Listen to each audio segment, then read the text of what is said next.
All in Sports Network. We love sports. Coming to you from the land of brisket and barbecue, bone stars and longhorns, this is All In Colts, presented by the Unstable Blues. Welcome back in. This next game in Houston is a battle for the top of the AFC South as the Colts come to the great state of Texas. We welcome in a special guest as we go over our keys to the game, matchups to watch, and predictions. So let's go All In Colts. Yes, I'm Kevin. This is my son Liam. And we are the Unstable Blues, happy to present All In Colts as part of the Rogue Media Sports Network. Oh, got it. We looped it. Okay. Killing it. Yep. You want to introduce our guest there, Liam? Yeah. We would like to welcome in our guest to talk about this game, avid Houston fan in many sports. Please welcome Nicholas. Hey, guys. Glad to be here. Awesome. Yep. Just as we are displaced from our team in Texas, now Nicholas is displaced from his team now in North Carolina. So we're all just all over the place. Yeah, that's true. True. Yeah. True. I'm amongst a bunch of Carolina fans who I didn't know those existed right now. yeah, they still do. It's sad. It's a sad bunch, I'm sure. It is. Before we get into the game, Nicholas, as a fellow designer, I have to ask you your thoughts on the team proclaimed there it is. New uniform wardrobe. They called it a wardrobe because it's that much of a change. I see the H. Yeah, I was a little skeptical. I was excited, but I was a little skeptical. And over time, man, it is just they have totally sold me. Especially, just love the boldness of what they've got going on.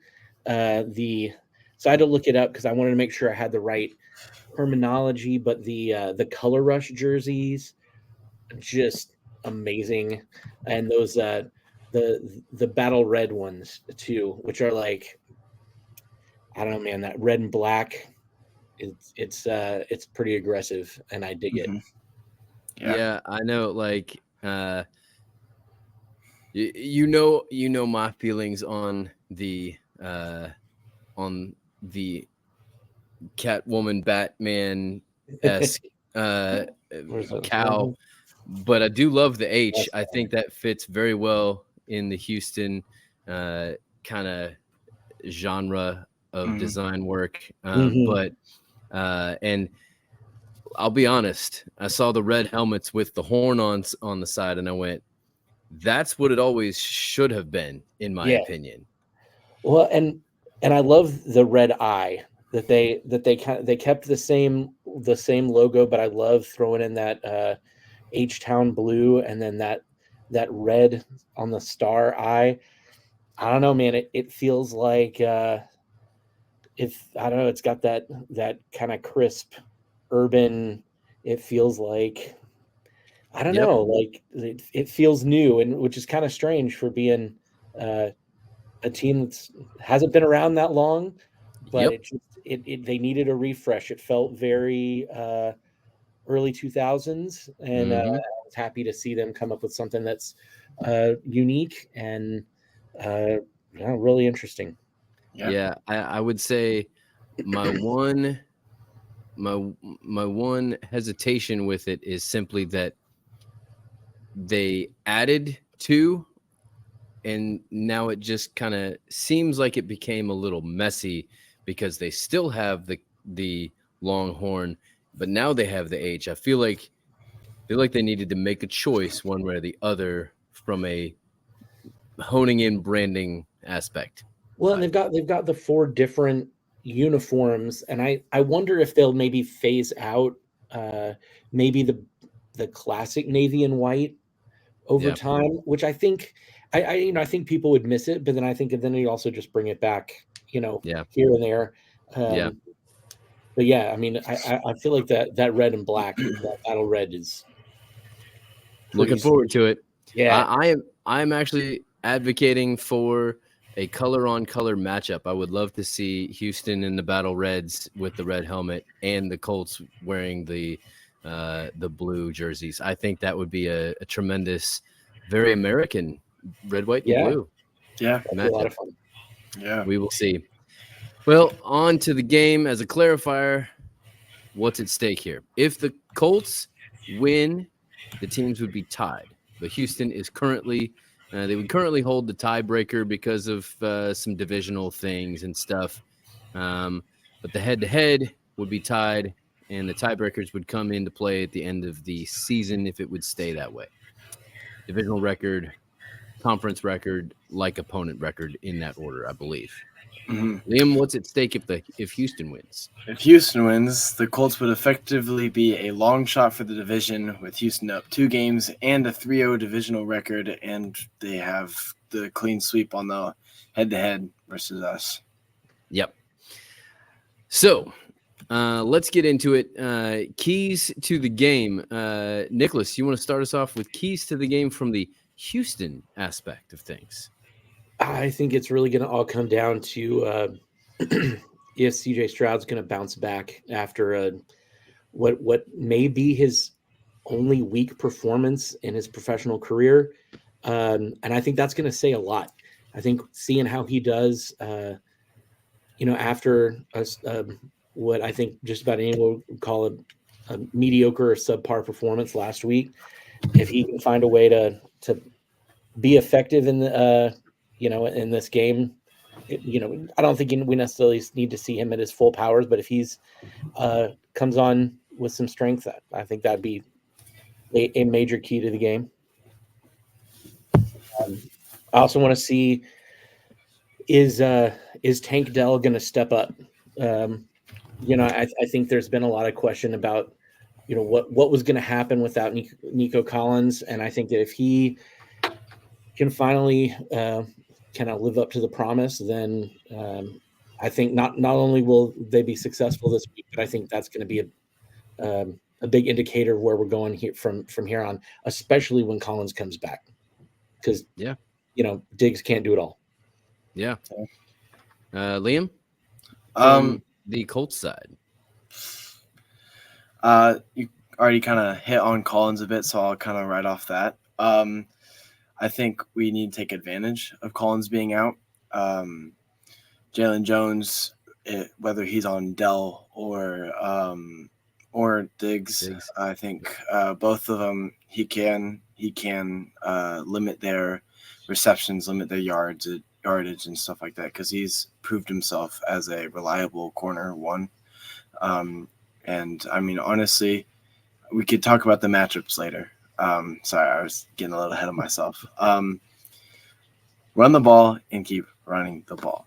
There it is. I mean, JT is expected to be back this week, which is phenomenal. I think Buck is also expected to be back, as far as I know. So, I mean, we need those two to bounce back really well. Keep Goodson in there. Let Sermon, feed every now and then, because he had a couple of good runs this past week. Use AR in the running game still, because he had a good performance in the running game, 14 carries for like 56 yards, something like that. But also use his arm. Let him throw deep to Pierce, because we know how that works.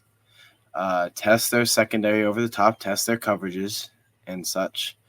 And then on the defensive side, just keep everything in front of you. This is definitely a bend, don't break type of defense game. That's what the Colts have been good at this year. My keys to the game, leading up to it, don't believe the injury report. Both teams are going to load up a whole bunch of injuries and look like they're decimated, or make it look like anybody is available. They're going to play chess games with that injury report. Alshire was out. Jimmy Ward was out last game for Houston, but obviously JT and Buck out, but now back in.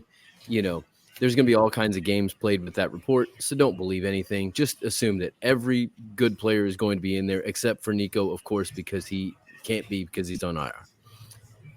With that said, don't let Tank Dell loose. If you let that kid go, he's gonna go. And Stroud has the ability to get him the ball. But what can prevent that is unleashing pressure upon Stroud. You saw how well that worked for the Packers last week. And so this of all games would be the game for Gus Bradley to send the house. As long as you can keep coverage deep. And then also penalties. Houston is one of the most penalized teams in the NFL. So watch for those and capitalize on them. And then, of course, problem in the first game, shut down Joe Mixon. Shut him down. Make sure you got good side-to-side pressure. I don't know. Maybe Grant Stewart is a good one to have in there. I like it. I've been saying that one for a while. Protect the ball. There it is. There it is. Ball security, turnover battle. If you win it, you most likely will win the game. Take your early shots. Get Josh first downs the ball. He had minimal targets last week with AR back. He cannot be. And then don't forget the tight ends. Where is Kylan Granson? Where are they? Let's get them involved. Matchups to watch, one-on-ones. Liam, why don't you start us off for the Colts, and then we'll go to Nicholas for Houston. I think on the defensive side of the ball, I think, as you kind of mentioned, Grant Stewart, if he's in, Zaire Franklin, is Speed back? He did practice, yes. Okay. Speed, Rick Carlisle's, Buck, if Carlisle he's back. Carlisle is out. Carlisle is out, right. Yeah, Buck, like the injury report was a fibula, not just an ankle, not just a calf, fibula. That's a bone. Good. Yeah, that's a bad thing. Yeah. Buck, Grove, Latu, everyone against because you don't know who's blitzing against Mixon, Stroud, and I forget who the second running back is as of right now. Is it Pierce? That could be, or Singletary. It's Singletary, Pierce, one of the two. Yeah. Whoever it is, be mindful of the screen game and the run game because we are not very good against the screen game. Yep. And Joe Mixon is also coming off of a really big week. I knew that because I had him in fantasy, which is really nice to have him there. So that, and then Jalen Jones against Diggs and Kenny against Dell. If Dell's on the outside, then what's his name? Womack on him. Yep. I trust our corners more than I did at the beginning of the year. And then who is it? Dalton Schultz, right? Is that tight end? Okay. Yep. There's so many like older guys on so many teams nowadays. I'm like, I don't know who's who. Dalton Schultz versus Blackman, Cross, and then whoever is the linebacker playing coverage this week. All right. Nicholas, from the Houston aspect, what were the matchups you're watching? I mean, I think I'm watching the whole Texas defense putting pressure on Anthony Richardson. Because I can't begin to know what our offense is going to look like this week because it's been such a mixed bag over the last few weeks that I'm like, I just want to see D'Amico unleash some fury and see what kind of weird stuff we can turn up. So I think more than anything, I'm looking for kind of what y'all mentioned. I'm looking for some turnovers. I'm looking for.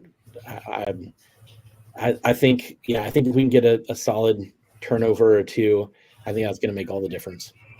Yeah. I've got Pittman on Stingley Jr. Obviously, 1-versus-1 there.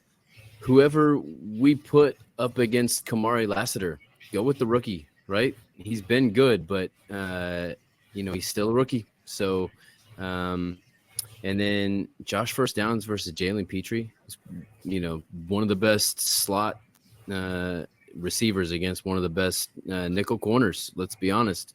Love us some Kenny Moore, but Petrie's good. Ryman and Braden Smith versus Will Anderson and Daniil Hunter. As Nicholas mentioned, they're going to try to send stuff against Anthony Richardson. Anthony Richardson can shrug people off like we saw last week, but that can only last so long. And so you don't want to put him in any undue pressure. And so our tackles against their rushers or edge rushers is going to be a big difference. And then I'm looking forward to Leatu Latu versus Laramie Tunsil. This is a rookie against a vet. You got young buck versus old legs, and I'm interested high motor versus, experience, two different sides of a coin here, right? Laramie Tunsil. And the commentators are going to have a really hard time, rolling those names off too. Right. Tunsil, Latu, Tunsil. See, I can't even do it. It's two sides of the coin. You got literally like does not quit, never stops versus I can outlast you because I'm seeing everything that has ever been thrown at me kind of deal on those things. And then, of course, I'm big into coaching. Steichen, D'Amico. This is a potential matchup for years and years and years to come if they continue to do what they have been successful at even before they've been at their current roles. This is an offensive mind versus a defensive mind, both very good at what they do. And so, last year when we were at the game in Houston, we saw Steichen do what he did last week and steal a timeout by sending the punt team out, sending the offense back out, right? Those little chess moves are a big deal. Now, the longer they coach against each other, the more they're going to know each other. So that comes into play as well. And then, of course, I said I will keep saying it until it is fixed or it is fired. This will tell me if it is truly fixed or if it needs to be fired, and that is Gus Bradley versus Bobby Slowick. The Colts defense needs to rebound in a big way from what happened in the first matchup, week 1. There's a big difference between week 1 and week 8 and what the schemes are and what the tape is out there. And so can Gus Bradley adjust to what he has seen Bobby Slowick and other defensive coordinators do against Bobby Slowick and come up with a big stop? One player to make a difference in this game. Nicholas, who would be your all-in player to watch? I mean, it's too easy to say CJ Stroud. I mean, he's the heart and soul of this this retooled team, and I think it seems pretty obvious, but I think it may end up coming down once again to Fairbairn and our kicking game. And the dude has already proven himself time and again, won us at least one game so far this year that, gosh, wouldn't have expected him to be able to do. So I think I'm hoping it all comes down to CJ because I feel like if it comes down to CJ, that means we're getting the job done. If it comes down to Fairbairn, it means we're doing this nail biter thing again. Wait until the final seconds of the game to either put it away or get the rug pulled out from under us. So I feel like I gotta, it's going to be one of those two. But I'd be remiss if I didn't mention that Andre Johnson's getting his Hall of Fame ring at halftime. So I'll be watching that too. Yeah, I'm in favor of receivers coach Reggie Wayne going and stealing that jacket because that's exactly what should have happened because Andre Johnson does not deserve it before him. But I think that the league felt sorry for the Houston not having anyone yet. And so, it's so funny. I'm seeing all of these like the GOAT, number one receiver. And I'm like, our second or third receiver ever for our team was better than yours for your first. But Okay. It's fine. It's fine. It's fine. I get it. I do believe it was very strategic that they did it on this week. Very strategic. So well done. Well done. Yep. Gamesmanship again. Liam's going to be happy with your kicker prediction there. And being a kicker. But then, so take it away. Who's your player to watch, Liam? I actually did our kicker last week. And you pointed out, you've been pointing out the whole time that all of the Colts games have come down to one possession. All the games have been a one possession game, whether we win or lose.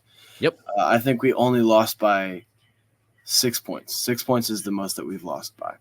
There you go. So we've been close watch. in every single game. I challenged the kicker last week, and it worked out really well. Yep. So I think I'm going to continue to challenge people. Okay. Until it doesn't work out. Okay. Anthony Richardson needs to step up and have a big game here. All right. He had a huge game in the first week, which I think kind of kept us in the game, if I'm not going to lie. He ran. Did he run for a touchdown? Did not run for a touchdown. He was the leading rusher for the team, though. He needs to have a big game. He needs to lead this team because he is the franchise quarterback. Until proven otherwise, he is the guy, whether you like it or not, Colts fans. Yep. So sorry, Anthony Richardson. Yep. Anthony Richardson needs to have a big game, so I am challenging him to have a big game. All right. I like it. Ant, you are on notice. All right. Mine is going to be not a challenge, but the player to watch will be how successful Josh first downs is, how much the Colts can get him the ball. He has been the number one target at times, and it's worked out really well.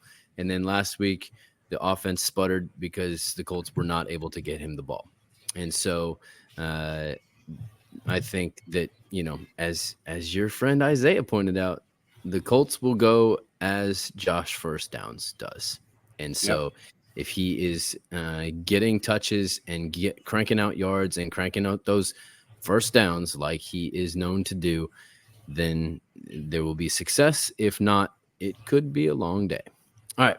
Prediction time. Liam. Winner and a score. The winner is going to be the Colts. It's going to be a reverse sweep. Not a reverse sweep. A reverse win. A reverse split. A reverse split. That's what I was looking for. Right. Kind of like last year. They win at the Colts place, and then the Colts go in and win in Houston. Got it. Yes. Kind of like last year. Yeah. I think last year, obviously, the team from Houston had more to figure out later on in the season. I think the Colts were kind of that way this season. I think they've kind of figured more and more out about themselves as an offense, and kind of as a defense. I feel like our defense has gotten better. Maybe not where it should be with who we have and the names that we have on our team, and the capabilities that we have. But I think the Colts are going to get it done. Score, it's going to be high scoring again. I'm going to go with an odd one here. 25-28. All right. That sounds like a field goal winner.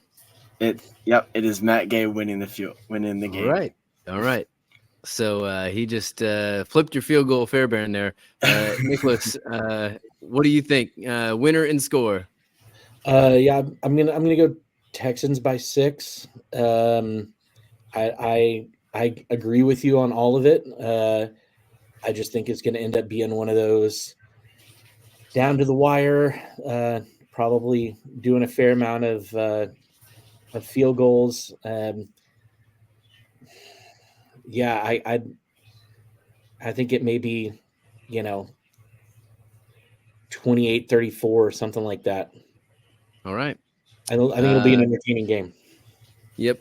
As mentioned previously, Liam has a superstition about what he wears on Oh. game day. Yes. He does not wear any Colts apparel because Or every time blue. he does, No blue at all. no blue Nothing. whatsoever. If he does, the Colts lose. We call that superstitious. I'm just a little stitious, and so meaning I just pick the other team. If I pick the other team, the Colts have ended up winning most of those games. So I'm going Houston winning this one 31-27. That would be a 4-point swing. And so I don't know if that will be a go-ahead touchdown by Houston or just too little too late from the Colts. One or the other. Gotcha. So 31-27.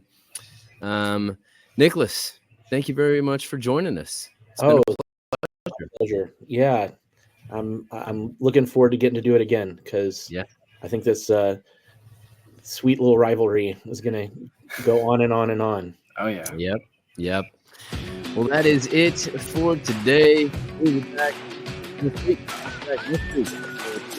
This game from Houston, plus the Unstable Pick 6, Fantasy Stable look at Colts players and fantasy stats and projections, as well as our preview of the Colts' return to the Twin Cities to play the Vikings in prime time Sunday night football. Plus, we will have a special Colts Corner season halftime episode where we will evaluate what has happened and predict the remaining season of games. Yep, this is Liam. And this is Kevin. Reminding you to stay all in Colts. All in Sports Network. We love sports.